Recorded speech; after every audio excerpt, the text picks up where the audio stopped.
So, first of all, I wanted to say a big welcome to everybody who is here today joining us live, and also a big welcome to those who are watching this recorded.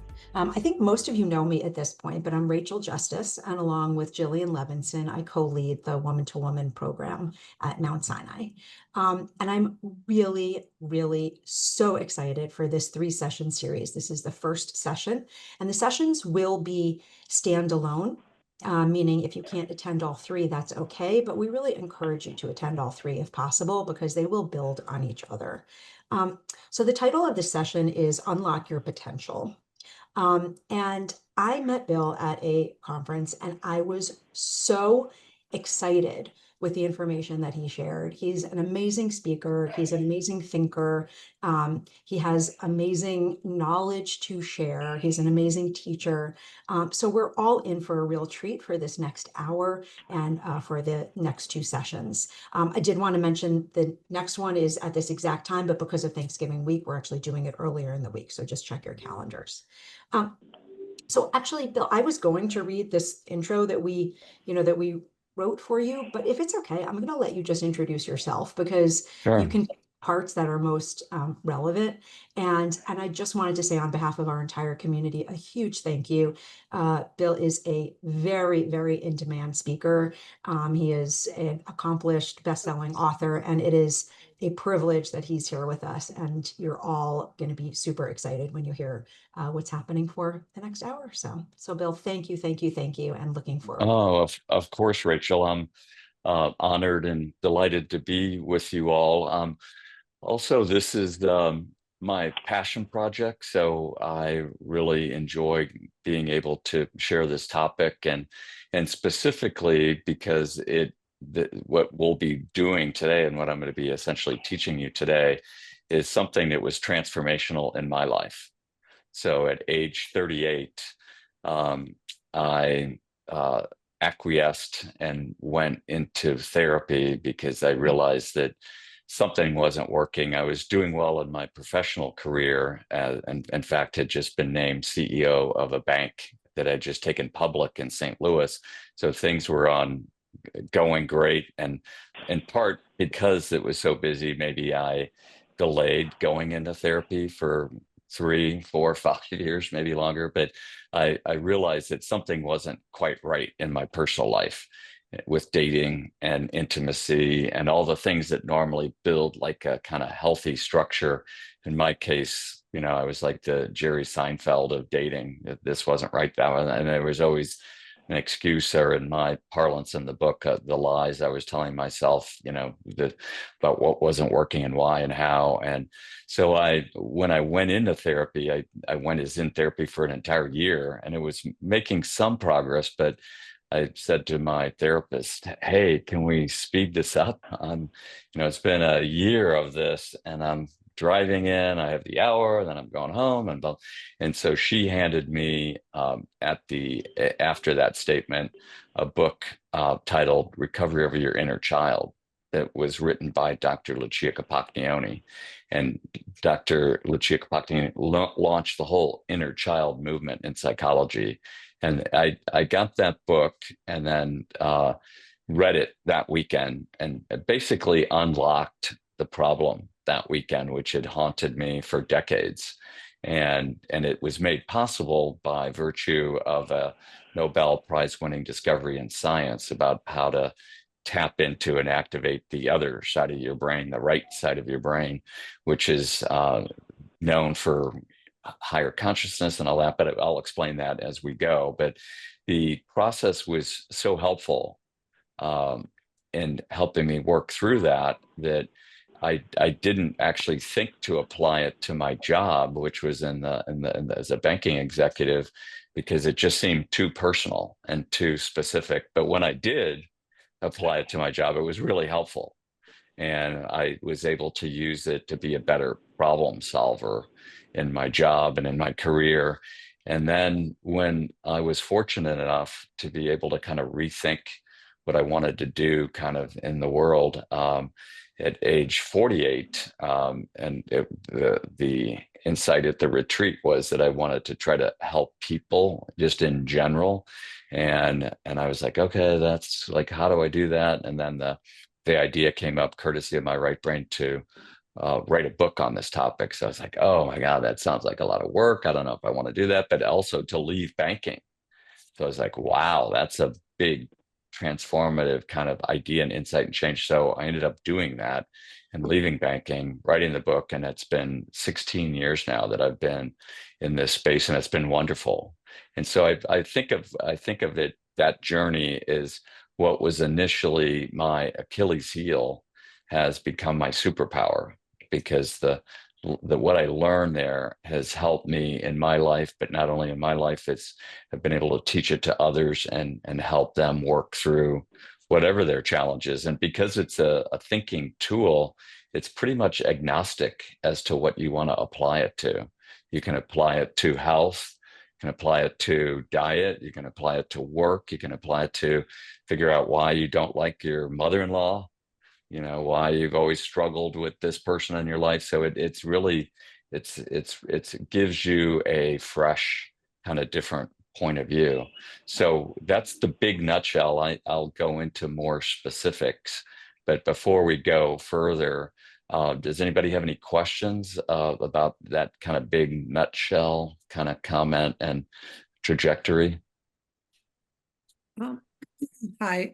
I, I want to know the leap from banking to writing the book. Like, did you Yeah. go back to school for psychology? Yeah, that's a great question.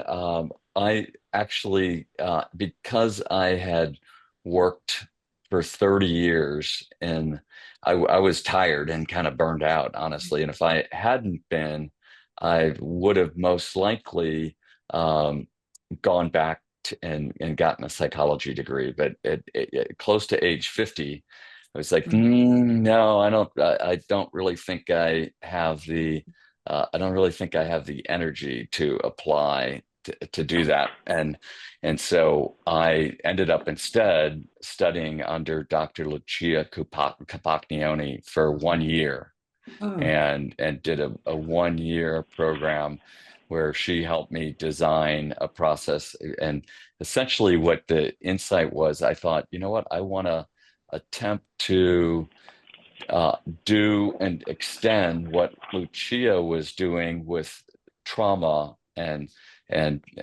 children and abused children. But I'd like to take that further and make it more dynamic, maybe, and more and also offer it for more purposes, like just the garden variety problems in life, and not necessarily abuse, but any kind of problem in life or issue in life. And so in studying with her for that year, I interviewed 200 people, and then also worked with a team of 11 neuroscientists, psychologists, psychiatrists. So it was a 3 year process. And so I feel like, in a yeah. sense, I feel like I got a PhD doing that. I didn't know it was going to be that much work when I started, but I enjoyed it. So it was Hmm. intriguing to me. It didn't feel like work because I was enjoying it.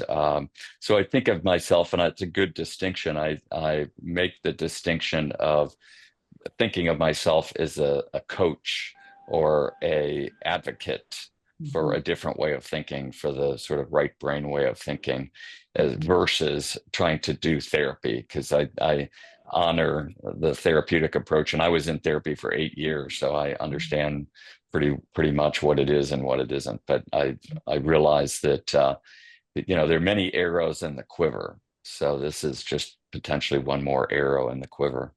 Hmm. Thanks. Certainly. Hi, Bill. So I have two quick questions. Is the Nobel Prize winner Roger Sperry, 1981? And the second question is your book on Audible. Thank you. Yes and yes. Dr. Roger Sperry was credited with that work, and I have some slides to that effect and go into that a little bit more. And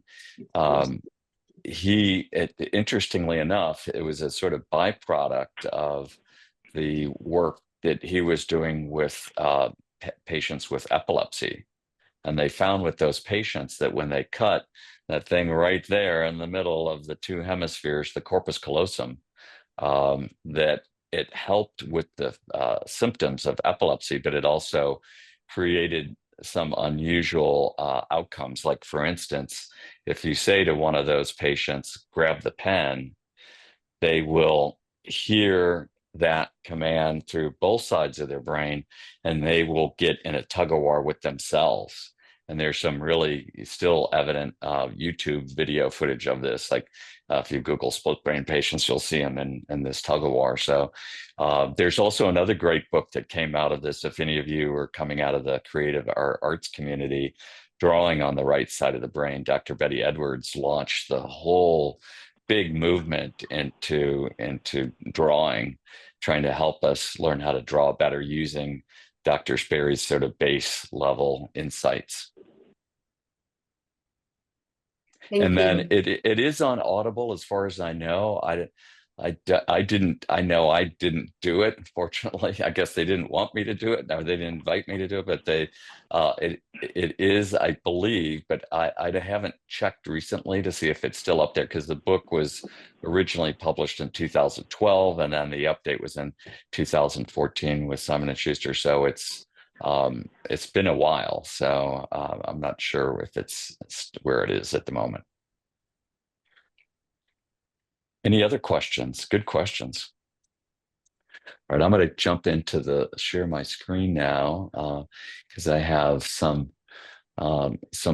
visual aids that I think will make this a little easier for all of us. So how many times have you all heard this? More than 400 times. Yeah. So this is the most overused axiom in business, hyperbole in business, because we're all told to do it, but no one tells us how to do it. Does anybody have a how to do it?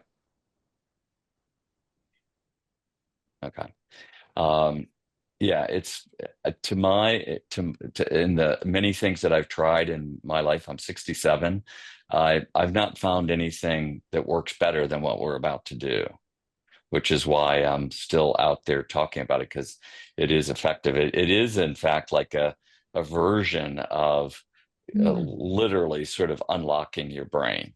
And as the slide shows, there's two sides. It's like most of the time we're in this very linear, logical, rational left brain side. And then, so it's very hard to get to here. And we may get there, when in the shower or driving down a country road, or we get that spark and we're like, oh my God, I have to do this. But what I love about what we're about to do is this is on demand. So you can learn how to do this and do it whenever you want, whether it's at 5:30 on a Tuesday morning or 4 o'clock on a Sunday afternoon. You can apply it to a question of, where am I going on vacation? How do I improve my health? Like, what isn't working, or what could I be doing differently?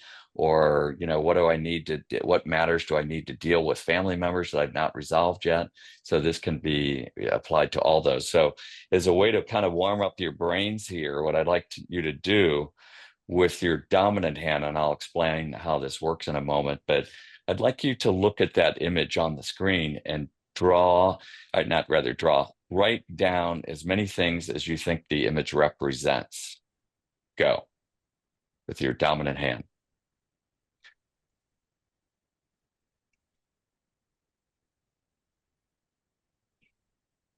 What we're exploring here is we're giving that very traditional, conventional thought process of yours a chance to weigh in on this. And if you're like most people, after a little bit of time, it's like, okay, I think I'm done. I've got 3. I've got 4. Is that true for all of you? Or does somebody have, like, there are those people out there that may have 15 responses to that prompt. Is that true for anybody? Yeah. Did everybody get at least one? Yes. Yeah. Okay, good. So what I can promise you by the end of this hour, um, you'll be able to double the number of your responses to this simple prompt. But moreover, we're going to go into much more interesting questions that I think you'll find even greater value. So that's kind of a baseline. And by the way, this is, so that you know, this is a test that's administered by fifth grade teachers to measure creativity amongst their kids. So how do you think you're doing Not versus very those? good. Okay, yeah. So here's I got why. 6. And Here, Bill, I just okay. wanted to say, we can see your notes. I don't know if you know that it's not in like presentation mode, so which is Okay. fine, but you might, that's All much right. better. Okay, good. It's clear. I didn't know if that was that way. So thanks for mentioning. So when I did the research to find out why this is the case, and the preparation for writing a book on creativity and problem solving, this this really helped me understand the problem, because NASA, of all places, went out to try to figure out who they were going to put in their innovation groups, and they had found some people that were fantastic at the 98th percentile. One slight little problem. Can you see what it is? The 5-year-olds weren't very employable. Right. So the same test that we, as in the adult population, were scoring at 2%, those 5-year-olds were scoring at 98%. And how many of you have kids or have relatives? And so you know, right, that these kids are just, and we, if you recall how we were at that age, we just have this, we're teeming with these possibilities, and the brain is just in a different form. It's in a dynamic form, and we haven't yet got into what scientists would call encultured habits and routines, which is to say that we kind of, when you hear the comment, well, we're dialed in, we're locked in, we got the blinders on, we get maybe incrementally better, faster. But when we say, oh, what are we going to do completely differently or whatever, it's hard to do that, because we're creatures of habit, basically. So it just makes it more difficult. And then I went and looked in the scientific fields and found these 8 and said, well, what did they do? They're some of the biggest, brightest thinkers in the world that solve problems. We had an incredible genius. And this goes back 400 years to Isaac Newton. But then more recently, this group, which I'm sure you all recognize, and can anybody hazard a guess as to what possibly these 8 share in common?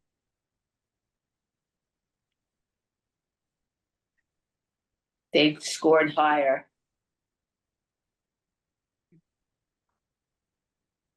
On the creativity test? Yeah, I'm sure. What else? They're all white Oh, man. and they're mostly men.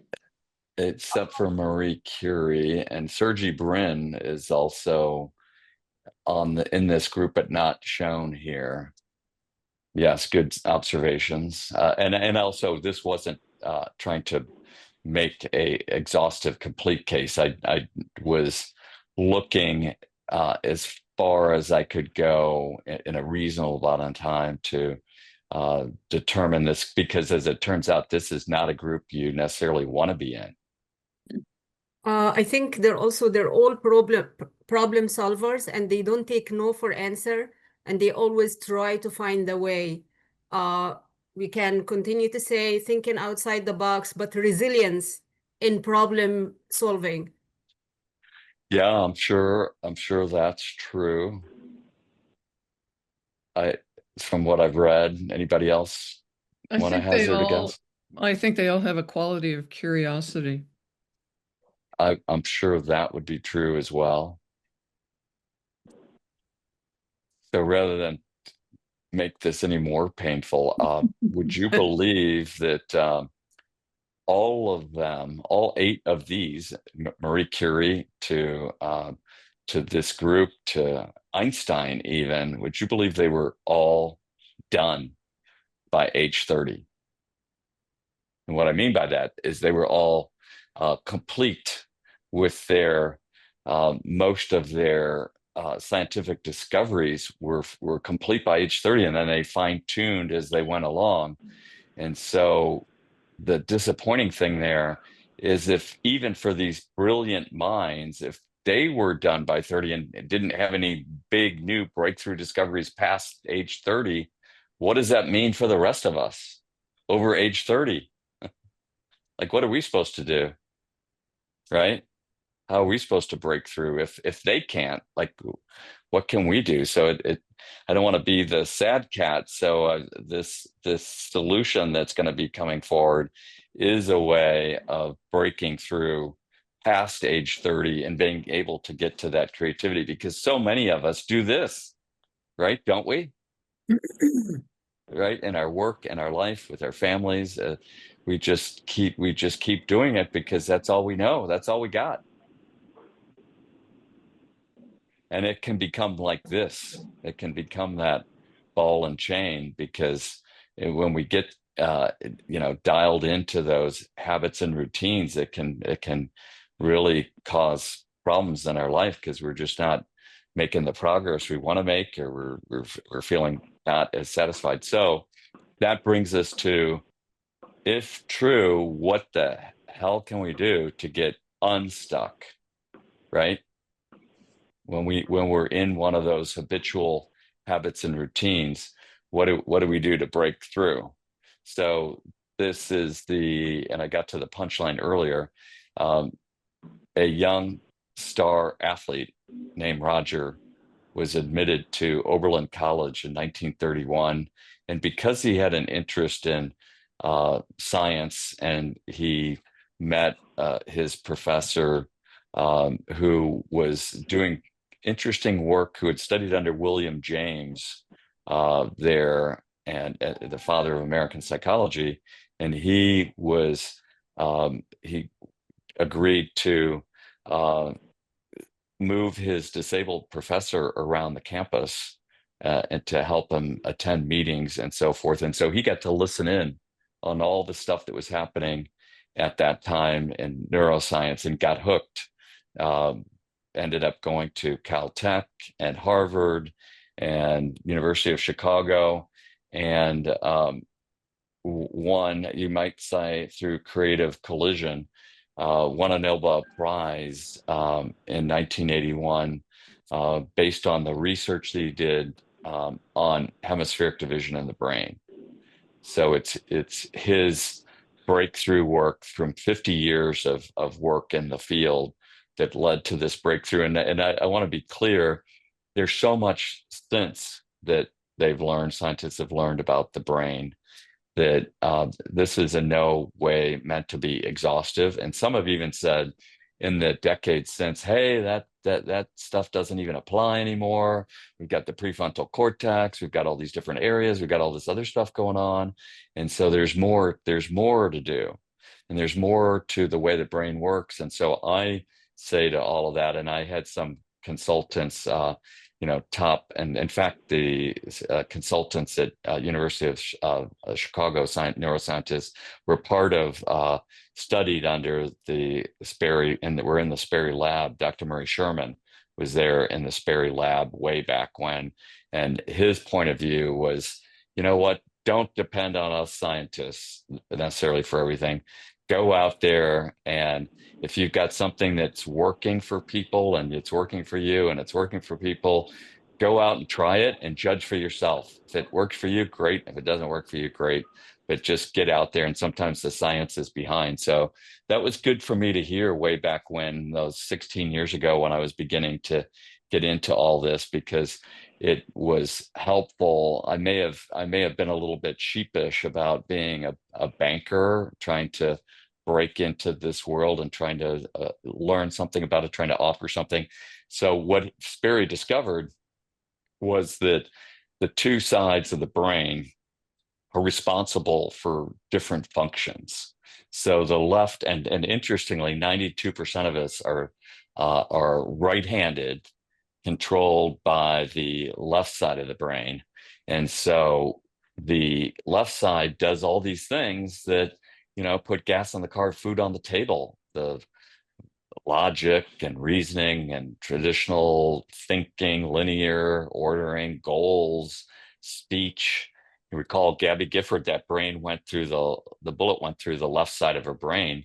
And through neuroplasticity, she was able to learn to talk again, but it was very difficult because speech is considered a left hemisphere characteristic. And then when you get to the right side of the brain, it's all these other things that are typically important, but I know in business, we hired out for artistry, music, the creativity. But when in the research, when I saw intuition and problem solving and spirituality, I was like, that's what is really helpful, because that's that good stuff that's kind of hard to get to otherwise. And so that was the big aha for me, and the clue to why it was so helpful to me, that it's like a direct main line to the right side of the brain where all these good things exist. And I feel that it isn't an either or an or, but it's an and. So what I've learned is that we want to be able to access both sides to get to the good stuff. Does that make sense? Any questions on that? This is kind of the bedrock concept here. Okay. And I mentioned, and how many of you, by show of hands, are right hand dominant? I can't see everybody. And then any lefties? Any ambidextrous in the group? In my 200, I had one who was ambidextrous, and she's a award-winning novelist. You have someone said they're ambidextrous. I think Joan did. Oh, I can't see everybody on this at once. Oh, great. So you can tune out now, because you got both sides already going for you. So that is a really good thing, a really great gift.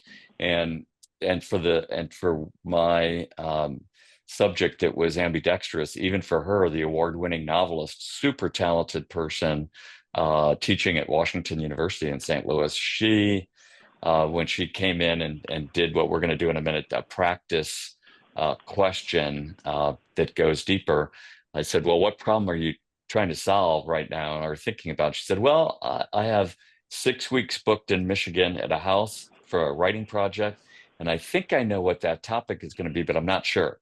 So when she learned this process through the lens of her more dominant right brain, she got an idea that she was like, wow, this totally changes my summer. This is an insight about my family that I just never really considered before. And I'm going to spend the 6 weeks writing this into a short story.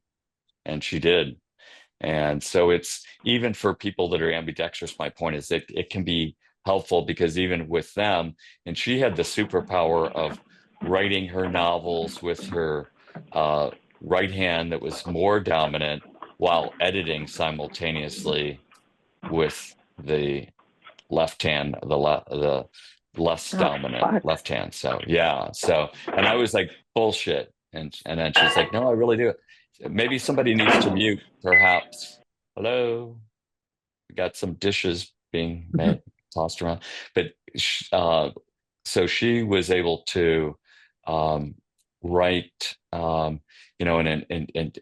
do this. And I challenged her, and sure enough, she did it on demand, where she wrote a paragraph and then edited it in real time. So that was cool, I thought. So even no need to worry. For the rest of us, the mere mortals and on the call, what do we do to boost that brain power? Like, what possibly can we do to kind of, and so I hope to blow your mind a little bit here, because we're going to try it. I already mentioned how powerful this was and disruptive in a good way in my own life. You know, and it's more than the 1+1. It's really a different way of thinking. This was me at 50. I was fortunate financially to be able to go into this passion project zone. And the concept was really, what can I do to go out into the world and make the world a little bit better place? How can I help people? What can I do? And it really came down to helping people get unstuck. So that's what we're going to try to do here, is figure out what can be done to help you all if you are stuck. Maybe it's just a matter of being more creative or tapping into your potential, your intuition. So we're going to try to do all of that. So it's really boils down to learning how to activate the right side of your brain and kind of validate what Sperry did. So I will invite you, as we're about to do this, to suspend disbelief, because I can't make you do it. I can offer some prompts. It may work for you. It may not. It may not work the first time. It may take a little bit. It's a little bit like riding a bike for the first time and understanding the principle of balance and gravity. You know, it's like, whoa, what do I do? Am I going to be okay? You know, it feels weird. So and we do have, fortunately, 3 sessions. So if it's not working for you in these remaining 20 minutes, don't worry, we'll have 2 more to do, and you can also practice on your own. So what we're going to do is try this out by taking on this question through the lens of your traditional thought process, courtesy of presumably your dominant hand. Just write an answer to this question as it applies to you.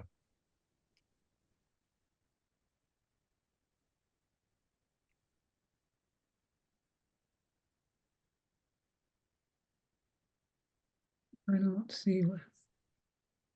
Everybody got it? No, I This didn't is get it. this is the easy part. I didn't get it. I don't see it. Okay, so the question is applying to you. If I were an animal, what animal would I be? So what animal would you be?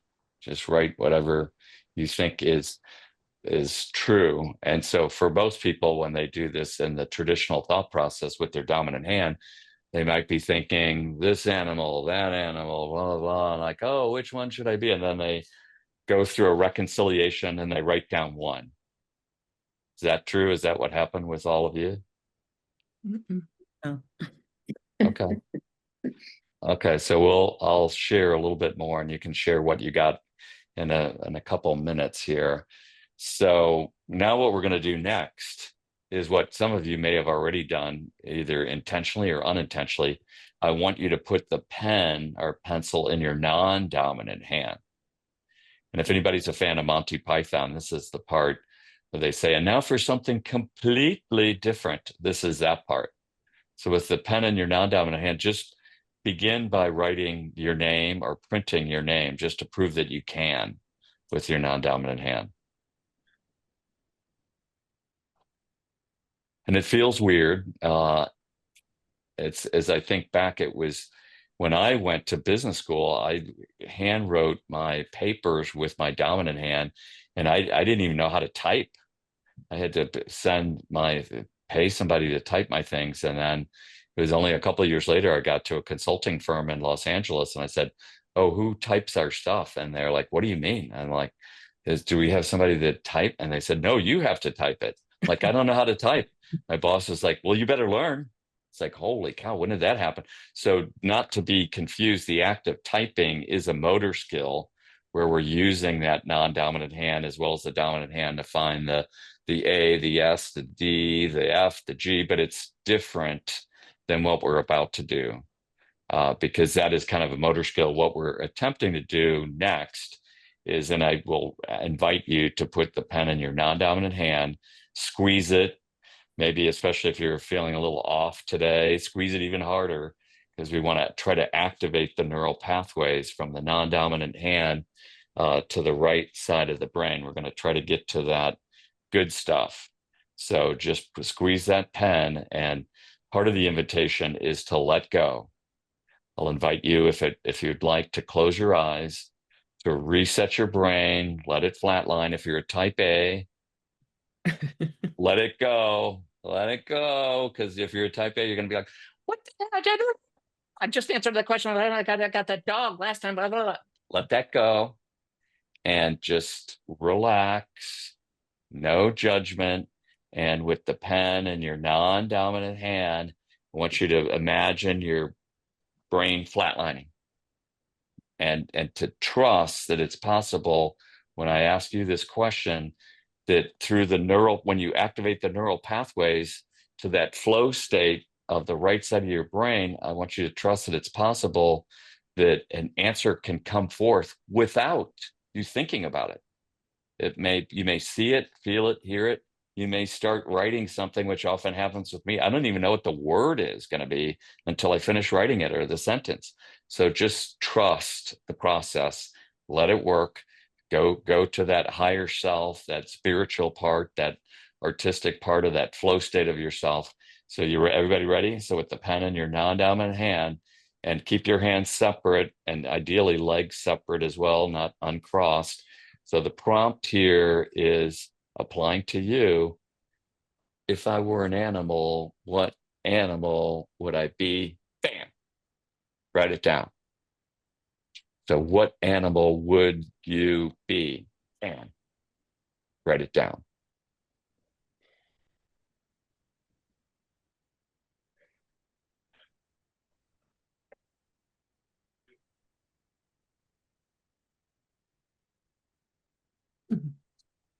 Okay, so without, first of all, how many people got the same answer twice? 1, 2, I can't for some reason see the rest of you. Okay, so that either means that you really identify with that animal, or you're just doing this for the first time and you're like, oh, okay, I didn't trust it enough to completely let go enough to have the activation occur to get to that good stuff. So it could be either one, but we'll see in a few moments when you take on other questions. So interestingly enough, I think in doing this research now with over 30,000 people all around the world, I don't have exact numbers, but the anecdotal number is about 80% of the people that take on this question with their dominant hand get only one of these 4 animals. Anybody have a theory on that, why that is the case? As you said, I think they identify with them. Like I know I identify with 2 of these animals. Right, because we may be living with 2 of them, right? Right. Or maybe even all 4. So, and when we ask that question, our brain, our traditional thought process is going through a familiar process, and we know these animals, we're familiar with them, so we choose them. Then what happens is when we switch hands, it's not that we're switching hands as much as we're switching brains.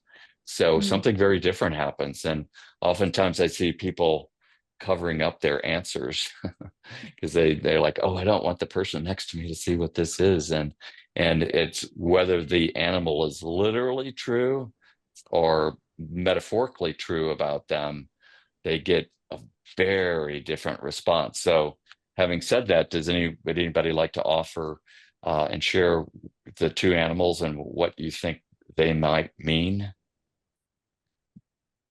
No, do that. I think Benilda's hand is up. Oh, thanks, Rachel. Okay, yes, and my screen has stopped me from seeing. I can only see a portion of you, so please just jump in. So I did a dog the first time because I have a dog. I love dogs, But the second time I did a lion. I was a lion, which is completely different. Yeah, I very much gave into the left brain, right brain thing, holding the, not with my left hand, non-dominant. Yeah. Thank you. Yeah. Thank you for sharing that. So as you move forward, and when I do this work with groups or even corporate organizations, I I consider this animal, I call it the inner animal, our kind of inner, and it's also often a really powerful example because it's a way of differentiating us, and it's like that unspoken voice that we have within us. It's that superpower that we can get to bring that lion energy to whatever you need to take on, and it can be a really powerful metaphor for dealing with things. And so thank you. Does anybody else have one that they'd like to share their animals? I see Joan's hand is up.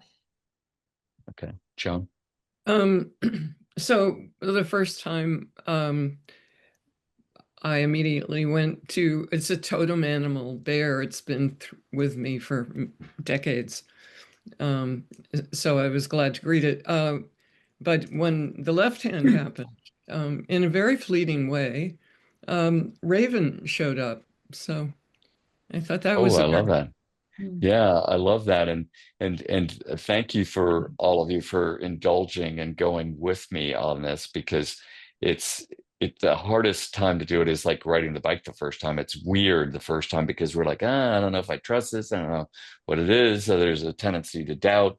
So as you get more experienced with it, and you get, as I think Rachel can attest, because she did extremely well at this, you'll see the wisdom that pours through from you. And it's really wonderful because it's not some friend, even a best friend or family member, saying, hey, I really think you should do this about that. It's, it's this wisdom from the right side of your brain speaking to you and helping you on your journey. And I believe the bigger issue is it's not just our journey in this lifetime. I believe it's our soul's journey through potentially many lifetimes, that this wisdom is there, and we just don't know typically how to access it, but it's learning how to access it that is very valuable. So we're going to do this next prompt because we don't have a ton of time left. So I want to go to a couple more prompts before we conclude at noon, in California at least, but 2 your time. But if you go back to your dominant hand, and what I'd like to do is see if we can engineer and reverse engineer what's happening here. So with your dominant hand, and presumably your conventional thought process, I'd like you to write down the characteristics that you think you share with that second animal, or quote, that inner animal. So if it's the raven or the lion, like, what do you share with that? And just use your best judgment to write down whatever comes to mind.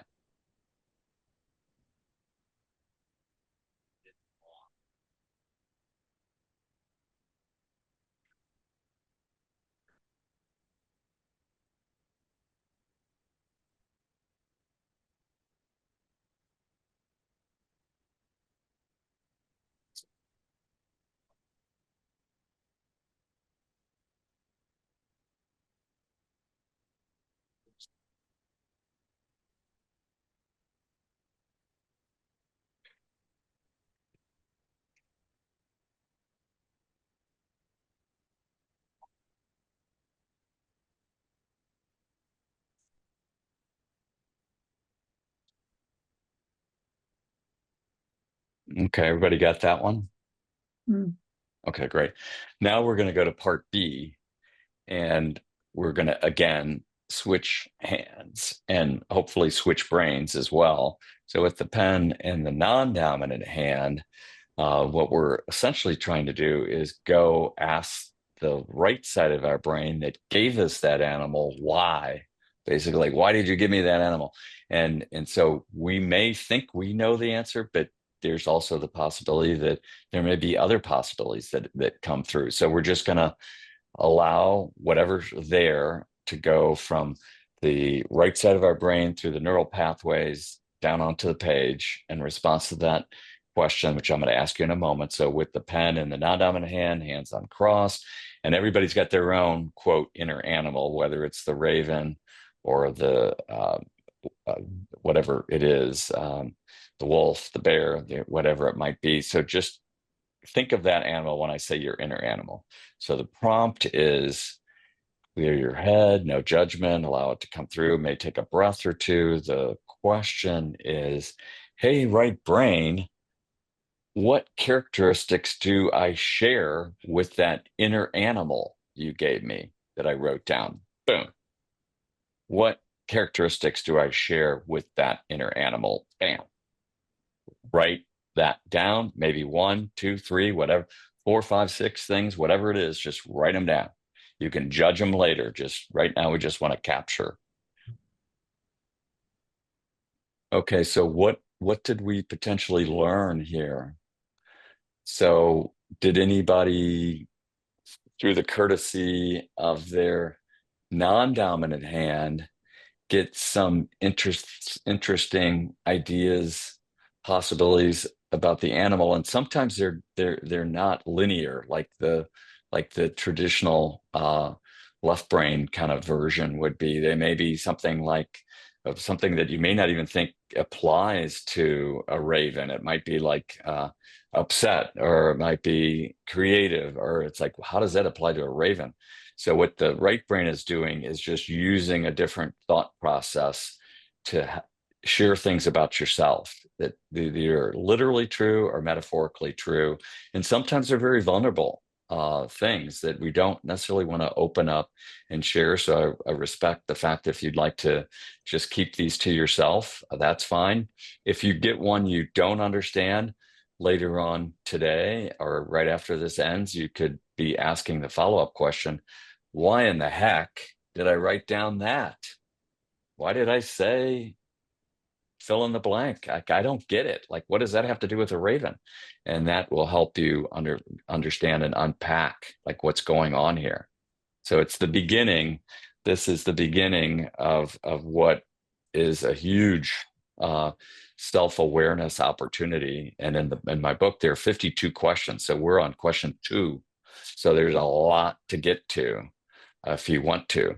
So with that, and we don't have a ton of time left, but does anybody have some insights or questions they'd like to share from that exercise?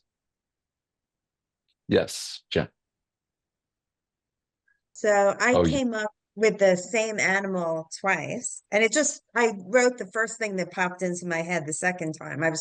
I wasn't trying to think of another animal, it just came. So I was a cat, mostly because I love cats.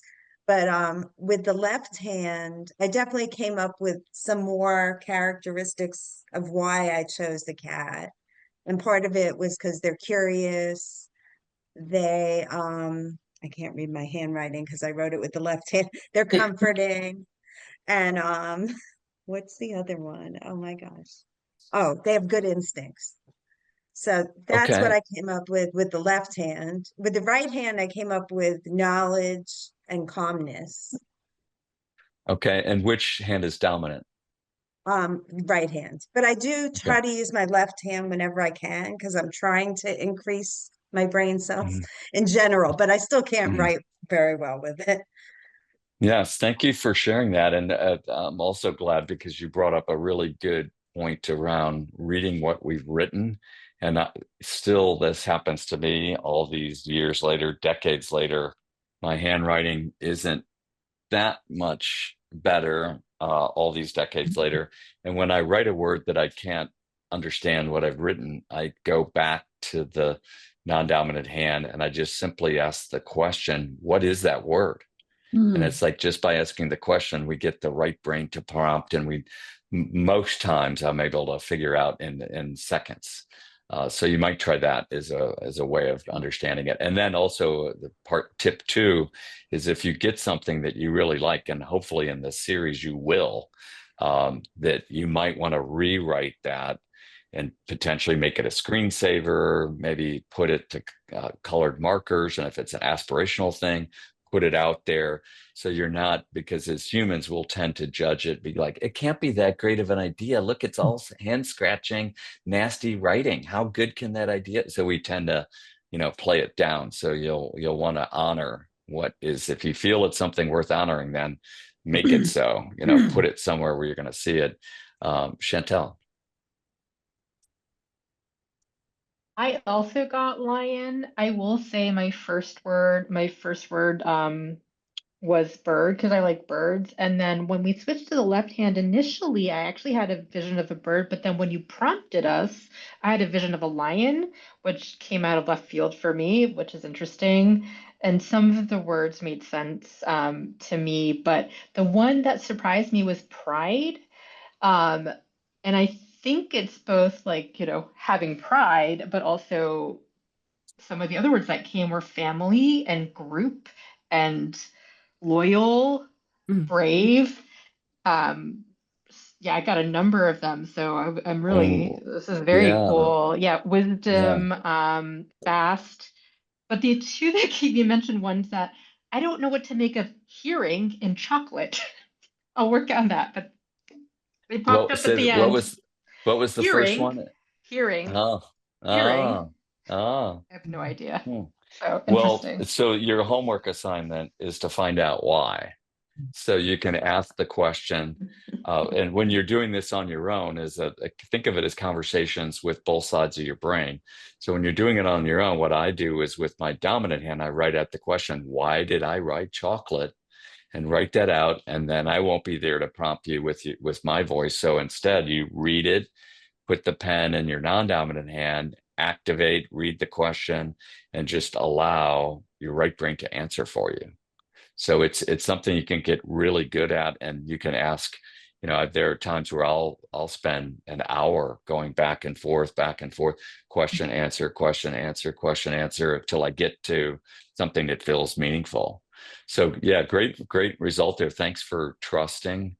And I think you're going to find that more and more comes up. The other thing I really like about this is that it's a truth teller. So especially as maybe if I have a sense that many of you were in organizations and still are in business, we don't tend to want to say certain things because we don't want to be embarrassed. We don't want to say, "Oh, I'm proud. I'm this. I'm that. I'm so." So, but the right brain is like, "No, I'll tell you. This is it. I'm going to tell you the truth, whether you want to hear it or not." So, and it can be really helpful at times when we don't want to hear stuff, but we need to hear stuff.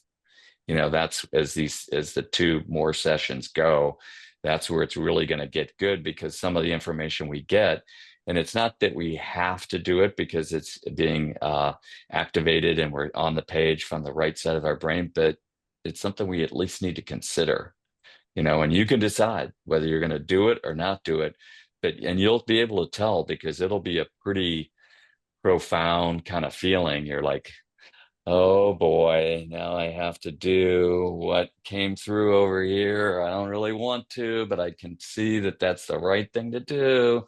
So I'm going to have to do this. So it's going to, and in fact, that's what that all of that back and forth is what really prompted me in talking with Rachel when I was working with a friend and neighbor and cancer patient in St. Louis. I just saw all the progress she made being able to pay attention to her brain and her right brain specifically, and all the wonderful prompts she got. And we just met 2 or 3 times, and she got so many wonderful things that were so helpful to her. I was like, wow, I'd love for everybody to be able to experience that and make that progress, and and do that. So we're right at time. I'm saying because the dogs and the doorbells and everything's going, and so apologize for the interruption. But any quick questions before we conclude? I just have a question about the name of that institute where you are. Oh, it's the Esalen, ESALEN Institute. SALIN? It's no, ESALEN. A lot of vowels. Great. So Yes. so it's the Esalen Institute. Yes, I think it's a wonderful place, and there's a lot of material connected to that's been published out in the world for the last 63 years. Great. Thank you. Fast question. Is there any Yes.